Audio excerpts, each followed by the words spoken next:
Hello friends, இன்றைக்கி நம்ம அசத்தலான கூமாப்பட்டி தேன் நெத்திலி கருவாட்டு குழம்பு செய்ய போகிறோம். வாங்க எப்படி செய்யுதுன்னு பார்க்கலாம். இப்போது ஸ்டவ் ஆன் பண்ணிக்கலாம். கடாய் வச்சுக்கலாம். கடாயில் ஒரு குழிக்கரண்டி எண்ணெய் ஊற்றிக்கலாம். எண்ணெய் சூடான பிறகு ஒரு ஸ்பூன் வெந்தயத்தை போட்டு தாளிச்சிக்கலாம். தாளித்த பிறகு கட் பண்ண 3 பெரிய வெங்காயம், கருவேப்பிலை, நசுக்கின 5 பல் பூண்டு, தேவையான அளவு உப்பு சேர்த்து வெங்காயம் கண்ணாடி பதம் வர வரையும் வதக்கலாம். இப்போது சுத்தம் பண்ண நெத்திலி கருவாடை சேர்த்து எண்ணெயில் வதக்கலாம். இப்போது கட் பண்ண 4 தக்காளி, கொஞ்சம் கொத்தமல்லி சேர்த்து தக்காளி சாஃப்டாக வர வரையும் வதக்கலாம்.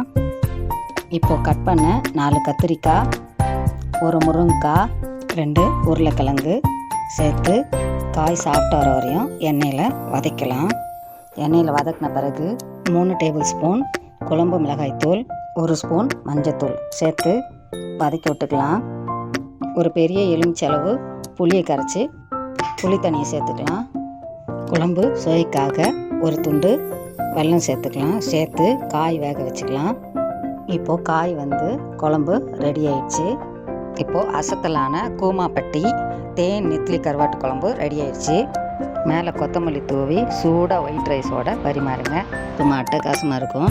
நீங்கள் ஒரு வாட்டி இந்த ரெசிபியை ட்ரை பண்ணி பாருங்கள். உங்களுக்கு இந்த வீடியோ பிடிச்சிங்கன்னா லைக் பண்ணுங்கள், ஷேர் பண்ணுங்கள், சப்ஸ்கிரைப் பண்ணுங்கள். பாய்.